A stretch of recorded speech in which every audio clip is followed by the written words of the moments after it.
In hierdie video kyk ons na nog 'n voorbeeld van 'n identiteit. Ons kyk na die identiteit 1 minus cos alfa op sin alfa is gelyk aan sin alfa op 1 plus cos alfa. Nou die eerste vraag sê bewys die identiteit. So wanneer jy 'n identiteit wil bewys, moet jy afsonderlik met die twee kante werk. Die linkerkant is 1 minus cos alfa gedeel deur sin alfa en die regterkant is sin alfa gedeel deur 1 plus cos alfa. Nou moet jy besluit aan watter kant gaan jy begin werk.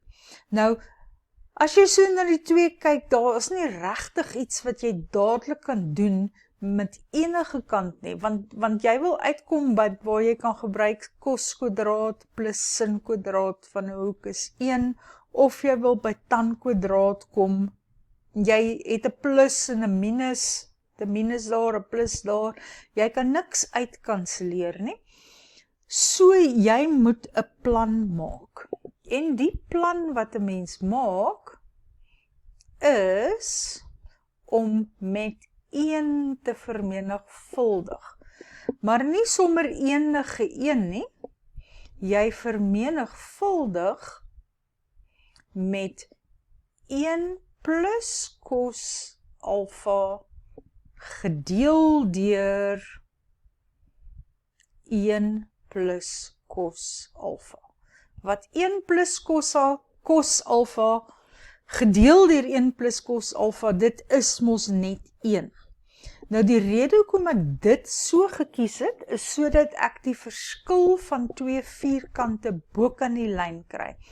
Kyk, ek het 1 minus cos kwadraat alfa en dan 1 plus cos kwadraat alfa. So dit gaan vir my gee 1 minus cos kwadraat alfa.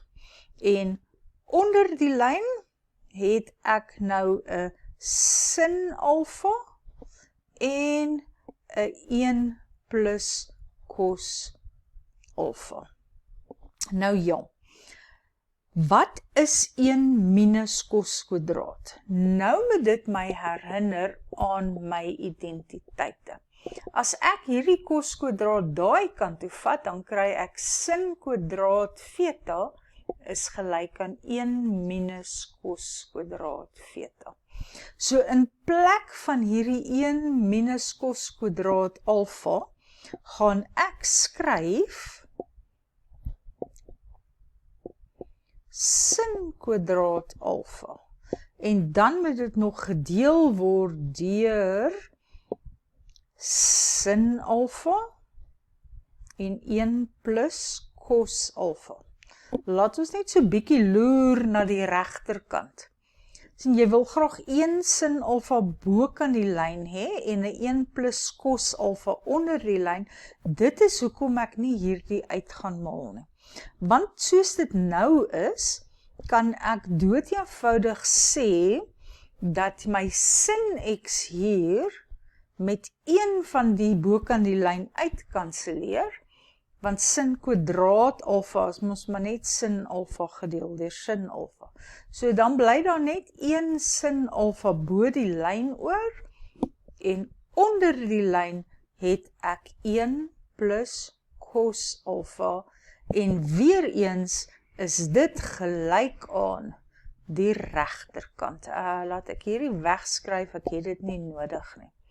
So, daar het ek my identiteit bewys. Ek het begin by die linkerkant, ek het gemanipuleer soos ek nodig gehad het, ek het vermenigvuldig met 'n baie spesifieke 1, sodat ek die verskil in twee vierkante kry.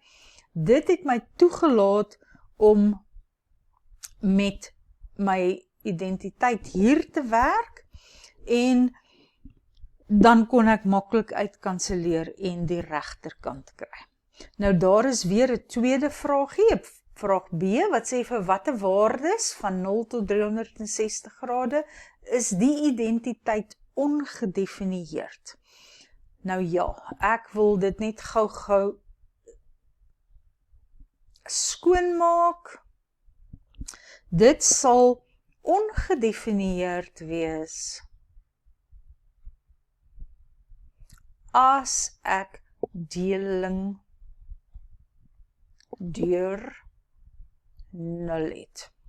Nou, ek deel hierdie slag met sin alfa, so dis ongedefinieerd wanneer sin alfa gelyk is aan 0, of ek deel ook deur 1 plus cos alfa, so 1 plus cos alfa is gelyk aan 0.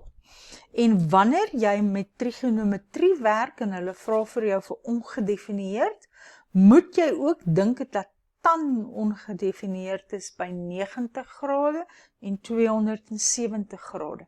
Maar as jy na hierdie identiteit kyk, is daar nie 'n tan in hom nie, so ek hoef nie daaroor bekommerd te wees nie. Ek moet net hierdie twee uitwerk. Nou die eerste een gee vir my sin alfa is gelyk aan 0, en die tweede een gee vir my cos alfa is gelyk aan -1. So, ekskuus, ek wil hier uitvee dat ek plek het. Ek hou daarvan om hierdie tweekies vinnig met 'n grafiekie te doen. Jy moet daarvoor jou grafieke baie goed ken. Jou singrafiek begin daar by 0, dan is hierdie by 90, hier by 180 grade is dit weer 0, dis by 270, en by 360 grade is dit weer 0. So hulle vra vir my, waar is sin van alfa 0 in die interval van 0 tot 63? So dit is as alfa gelyk is aan 0 grade hier, aan 180 grade daar, of as alfa gelyk is aan 360 grade. Reg, die tweede vergelykingkie, cos alfa is gelyk aan -1, dit doen ek ook gou met 'n grafiekie. Cos grafiek moet jy onthou, lyk so iets, nee, dis te lelik. Kom ek teken hom net beter, hy het 'n punt hierso waar hy draai by 180 grade, dis 90, 270, en dan is hy terug by die waarde 1 hier by 360 grade, en ek weet hierdie draaipunt is by -1. So waar is cos alfa gelyk aan -1?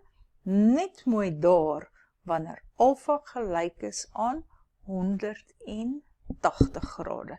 So eintlik het ek geen nuwe antwoord hier gekry nie, want die alfa gelyk aan 180 grade het ek al hier ook gehad. So my finale antwoord gaan net wees, dus alfa is gelyk aan 0 grade, of alfa is gelyk aan 180 grade, of alfa is gelyk aan 360 grade.